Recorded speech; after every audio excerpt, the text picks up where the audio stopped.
Taking a break from his busy schedule of hand-washing and rewatching Tiger King.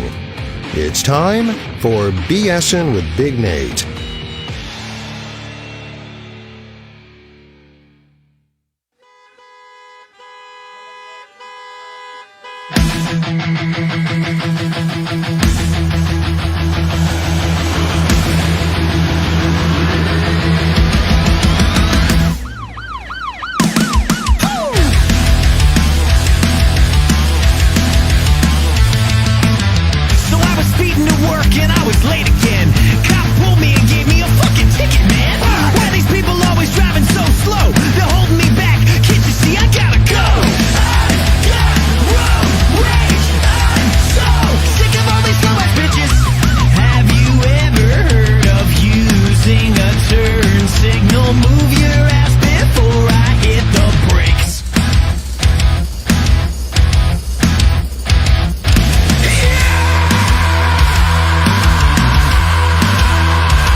That was Road Rage from Ruckus the Bulldog. Welcome into another edition of BSing with Big Nate. We're going to have some fun. I am joined today by Jimmy, drummer for a band out of Charlottesville called Ruckus the Bulldog. Thank you for joining me today, Jimmy. Hey, man, what's going on? How are you? How are you faring in all of this world we're dealing with right now? You know, I am pretty awesome, actually. Here, let me turn on my light. I don't know. It seems like it's a little dark in here. Things are good, man. I'm busy. I'm more busy than I've ever been. I literally have turned all of COVID into my creation time because normally, like, I work a normal job. And that's pretty, it's like, 3 12-hour days and then an 8-hour day. And then on top of that, I try and balance all the music and stuff. But what's been nice is, like, if a client cancels, I got a spare 15, 20 minutes there. That's a spot for a brand new riffs that I can work on or stuff like that. And that's kind of been my big takeaway from this is there's a lot of negative going on, but there's so much positive if you're just there and, kind of looking for it, because I've had a lot of time, like, this is something, the BSing with Big Nate, something that I've been toying with doing for years now, and I never really had the avenue to get it going. And well, I finally had some downtime, and now I get to talk to great musicians around the state, around the country, and it's been almost freeing to finally be able to pursue that. So we're gonna start at the beginning. Ruckus the Bulldog. How did that come to be? It's one of those things where when you're looking for something and then it sort of happens, unbeknownst to you. You know what I mean? Like, I didn't exactly like go out and be like, I need to be in a fucking band as soon as possible. I didn't do anything like that. I was more like, I was like, you know, I had this like talk with my wife about like music and this and that. And I was like, well, I want to go jam with this dude. He seems like a cool guy. Right. And, uh, like I met up with this dude, and then him and I got along pretty well. And then, but the other dude that I got along with which is really the other half or other 1/3 of Ruckus the Bulldog. But really, it's like 20 people that make up Ruckus the Bulldog. But there's the other dude, the primary songwriter, vocalist, and guitar legend. Is a guy named Billy Castle. And I ran into Billy in the strangest way possible. I was just at this jam, and him and I were just like way vibing hard, and like just like I was just like everything he's putting down, I'm smacking. I was just like, what? Like it just felt good, you know what I mean? And so I think that's kind of how this like thing started. And then Billy had like a bunch of like crazy grand ideas, and I kind of had to like be like calm down to earth with this thing.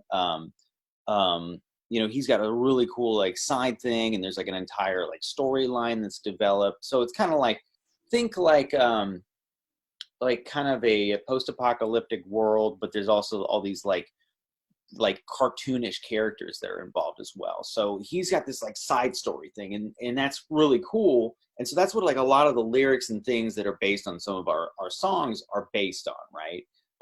Like Sweet Tooth is based on this saloon style place that obviously that's why there's all this like sexual energy with that type of a song and things like that. So anyways, long story short, we start jamming and we play it, and it's just like every single band, you don't really set out to like do anything.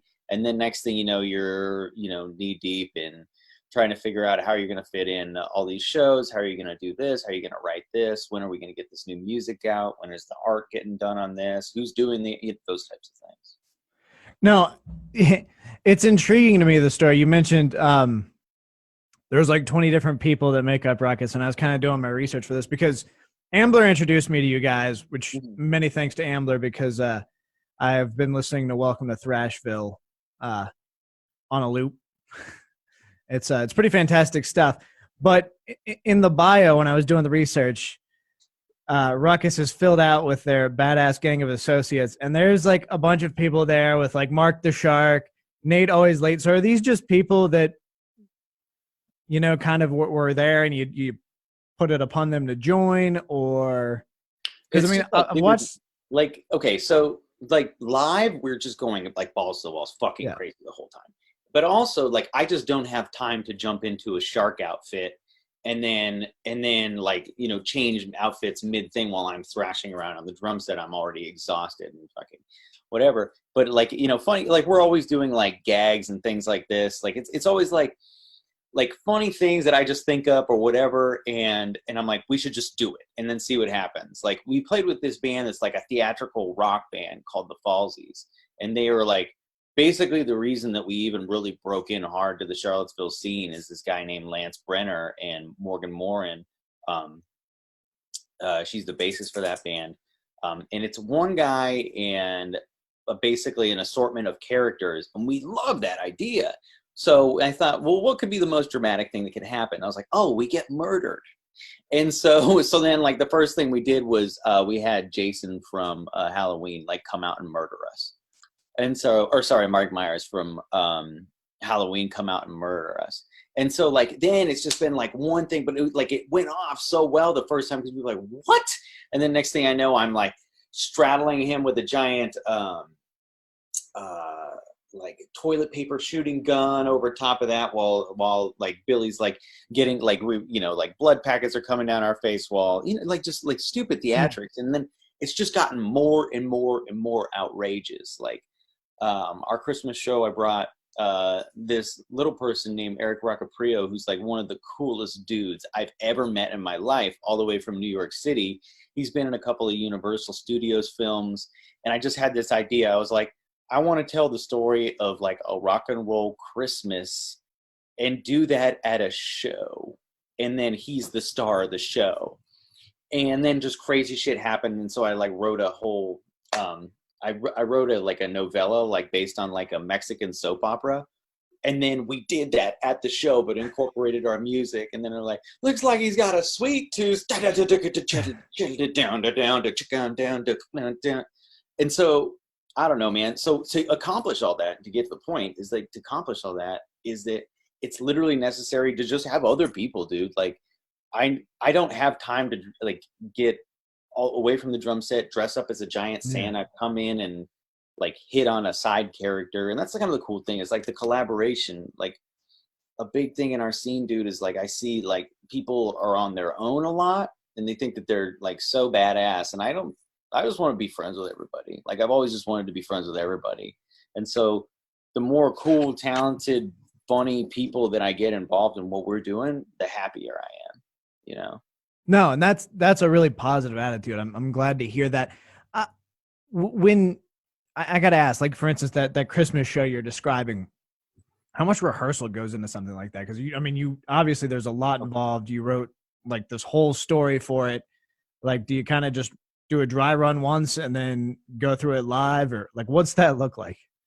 So we probably meet like 3 weeks ahead of hand. I mean, with the key members, it's like I have everything in my head. I understand when like he gets to the Gumdrop Forest. Here's where like we're gonna have this person do their cameo. This person will be jumping out at here. I need you to enter at this time. And so like I'll write out a set list and then figure out everyone's parts and things like that. And then meanwhile, try to either memorize the entire script while hitting my pad, you know, to like cue like the Sugar Plum Fairy music, and then like so boom, boom, boom, boom, boom, boom, and then I'm like talking over it, and then there was like shit going on stage, like drama, you know what I mean? And then so like, you know, like, oh, looks like Miss Santa Claus just decided to start cheating. Am I right? And then, you know, then we bust in down. Meanwhile, I'm also orating over top of it. But the process for that, I mean, is like I just try to communicate with people a whole bunch beforehand. I mean, it's a production, but it's not a production. I don't know. It's kind of complicated. Yeah. I mean, have you been on stage and wait, I don't remember any of this. Like, have there been moments where there's stuff that like you've added and you've been like, well, this is really going to go over well, and then it's completely caught you off guard? Oh shit. Yeah. Same deal as like last time we did we played a show, and there's a part where the Kool-Aid man burst through a brick wall in the middle of our set, and I'm like, what the fuck is going on here? And I remember I forgot to tell the guy who we were having guest star that at that time, that's when someone in a Kool-Aid man suit would be bursting through the wall. So his reaction was like a literal reaction. That was the funniest thing I've ever seen, dude. Like I was dying. I love it. It's fantastic stuff. And the tunes are good with it. Like that's my biggest thing is when bands start doing stuff on stage, sometimes it's almost to take away from the music, but you guys have a very solid musical background that it kind of all works together, in my opinion. I love it. I mean, I love what you guys are doing. There's videos of some of the stuff. Like the one that kind of stood out to me was back on May the 4th. You guys posted it was a Star Wars motif and had Baby Yoda, and it was to the Lion King when Simba's being presented. Oh yeah. That shit's comedy gold. I love it. Oh my God, dude. Well, yeah. We did a Star Wars show, and the Star Wars show, I was just like, fuck it, we're doing Star Wars. And then next thing I know, I'm creating from the ground up like all this like hype material and like hype shit that is basically all Star Wars, turning our thing into the Star Wars logo, but and then doing like an entire scroll reel that is Star Wars, you know, like the intro and all that stuff to get people hyped up for it. And then like halfway through the show, we had like a giant Jedi showdown where they explode a Death Star in the middle of the floor, and it was like 1,000 people. I mean, that was like a pretty kick-ass show. That was maybe one of my top 5 moments where I was like, what the hell have we created? You know what I mean? And thank God we've got cool friends that were able to go along for it. And the Baby Yoda part kicked ass. Like, it's fucking awesome. No, it's incredible. I got to talk about something else you guys are working on. I guess at some point in the middle of May, you started taking submissions for a music video you're working on. You want to talk a little bit about that? For the track that played at the beginning of this, actually. Yeah. So I thought, like, I just wanted, like, this goes along with everything that I was saying before, is like, I just want more people to just be involved with what we're doing. Like, I think that's the coolest, you know. You can be the most badass musician, but if, like, no one cares or no one's really involved, then, like, that you're just, you know. So part of my thing was like, I asked like people online. I was just like, well, maybe we'll get a few submissions. Maybe we'll get like 20 or 30 submissions. But then like the first day, like 18 rolled in, and I was like, what the hell? Then the next day, another 20, and then another 25. And then next thing I know, like we ended up with like 130 submissions plus, like, I mean, each person who submits has like one or two people in the car, plus like, you know, plus like the runs that we did at it, and like, you know, like how we do all the different costumes and stuff like that. We did different runs at it in different costumes, and God bless it, dude. I was like, I don't really feel like paying someone like $500 or $600 to go through 150 clips to figure out which are the best ones and then splice them all together. So I've been actually myself steadily working on it, but I can't take much credit. My wife is total badass, and she's like, I'll figure it out. I was like, you're going to figure out video editing software, put together something that looks even slightly professional. And she says, don't worry about it. And then, I mean, she's a doctor in psychology, and she's a pretty smart lady. So she picked it up and was picking up the shortcuts within like 20 minutes. Then she's editing. Then she like dropped, like, next thing I know, it's like 10 hours later, then another 10 hours after that. And we're getting pretty close on it. And so I hope we can get it out pretty soon. I am just putting on the last bit of like gnarly, over the top, stupid, cheesy looking video effects that I love the most. Like, I don't know if you played Nukem when you were a kid, but like that style of shit. Yeah, that style of just like, ugh, these are so bad, but they're great. You know what I mean? I mean, yeah, there's a saying that gets bandied about when I'm talking movies, is it's so bad it's good. And that definitely like falls in that category. And I mean, to go off on a completely side tangent, Duke Nukem's voice is one of my favorite things in. Oh yeah. Like I don't remember who did it, but it very well could have been, or definitely was, inspired by Macho Man Randy Savage if he was a little sedated. But there's that. Yeah, it's an even more, well, yeah, you're right. If he's a little more sedated and just more manly overall. But then I was like, wait a second, who's more manly than Macho Man Randy Savage? He's literally macho. Exactly. So. You did something else recently. I think it was within the past 9 days or so. All of your music, all the Ruckus the Bulldog music, available free. Sure, man. I mean, yeah. Okay, so this is like controversial in a way, like because I don't ever think we'll ever be in a position, but that would blow my mind if we were in a position where we literally made money making music, right? I think 99.9% of musicians don't really make a true living from their art. So like being realistic, like I was just like last week, I was just like, shit, I was like feeling so depressed, and like I was just like, man, like, oh my God, the world right now is in shambles, and like, what can I do? Like, you know, my wife and I are trying to figure out ways to be more aware, more conscious, more engaged.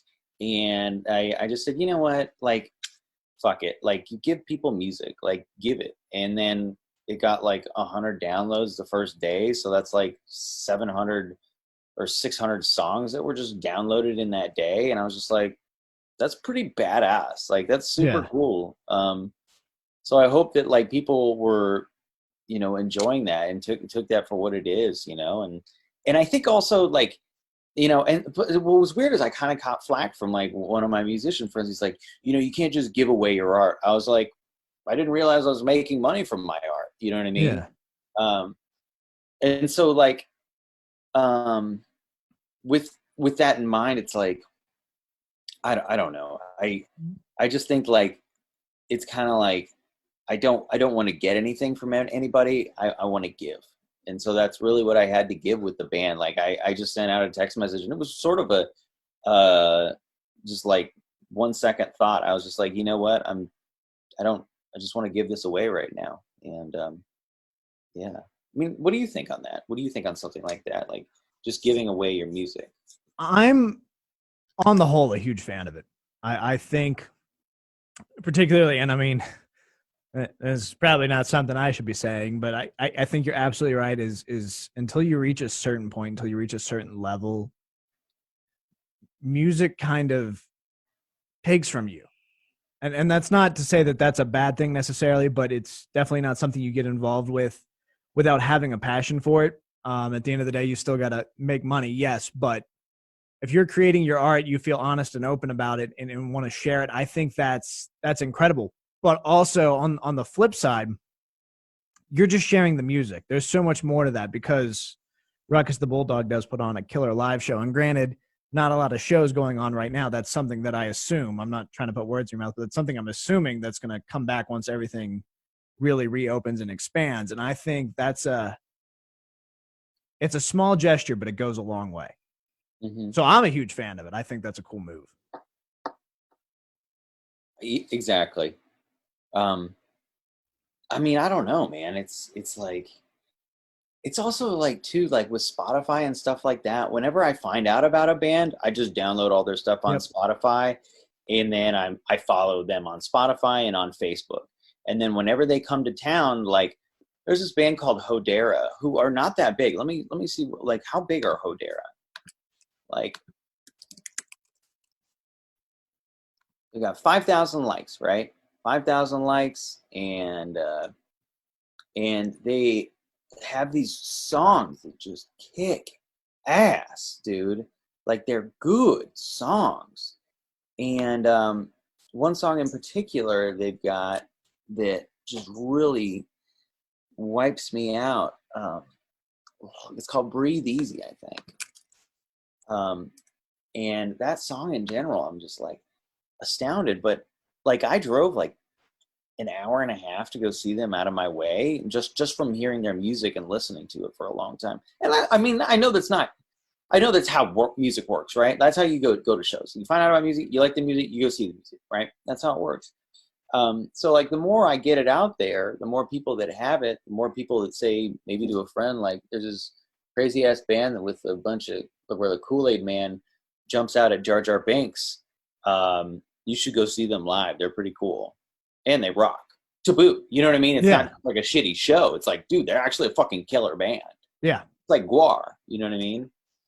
And that's exactly right. I mean, at the end of the day, I don't know of a lot of musicians except for maybe Bob Dylan who are like, yeah, I like the music, but man, I don't want to play any shows. Because that would be insane. Part of it is playing the music. It's that passion. It's just as on the flip side, it's just the same as dancing. Like there's all sides to this music thing that we know and love. And no, I'm a huge fan of it. Before we go any further, there's something else from your bio that I picked up on that I wanted to ask about. And I don't know if it was just a throwaway line on there, but I want to know. It says they also enjoy a nice Sunday brunch atop a mountain of their vanquished enemies. And I need to know, what does your ideal brunch consist of? Oh shit. Okay, so there is this killer spot in Charlottesville. Okay, so it's like it looks like a total hole in the wall, but then you get inside and it's been like revamped and really nice. It's called Holly's Diner. Dude, I don't understand how they stay in business, because the food that you get for the money that you spend is bizarrely high quality in comparison to what you just paid for it. So like for $10, you get steak, cilantro lime rice, refried beans with the queso fresco on top, then homemade tortillas, and then of course, and then guacamole, and then in it's like a pico spread inside the guac. It's like, oh my god, dude! Like that's been the hardest part about quarantine is that damn brunch, dude. That's a good ass brunch. I've never even heard of Holly's. I grew up I grew up in Culpeper, so. Okay. Yeah, I lived in Culpeper for 2 years. Yeah. I've spent quite a bit of time in Charlottesville. Never heard of Holly's, so I think next time I'm back home, I'm going to have to give that a shot. Because, I mean, what you just described there is right up my alley for a brunch. Oh, shit. I mean, I'm all about burritos. I'm all about everything should have a little bit of spice to it, but it should also have a little bit of freshness, and that sounds phenomenal. Oh, you get the complex interplay. Plus, you got these, they do fried leeks over top of it. So when you make the taco spread, plus you do a hit of sriracha just right on the top, not too much. Dude, I'll take you there. Let's go. I mean, I'm down.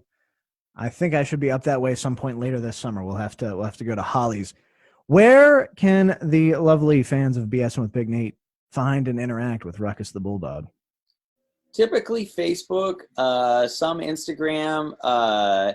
You know what? I decided to take a few weeks off from the Facebook thing. I'm like known for being that guy that is like slamming it on all the social medias and doing everything from the stories to the this to the that to the giveaways to the this to the hide this. But lately, over the past week and a half, like after everything that is kicked off, like I've just said, I think there's bigger things going on than me promoting my fucking band.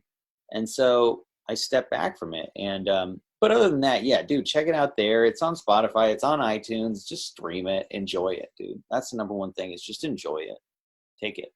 That's important. This is Jimmy from Ruckus the Bulldog drums. And honestly, I'm getting the impression that you do a little bit of everything, as it were. But give Ruckus the Bulldog some love. Check them out on Facebook. Be sure to check out their tunage and be ready for that live show coming back, hopefully very, very soon. Yeah, dude. Thank you so much, Jimmy. No problem. Thanks, man.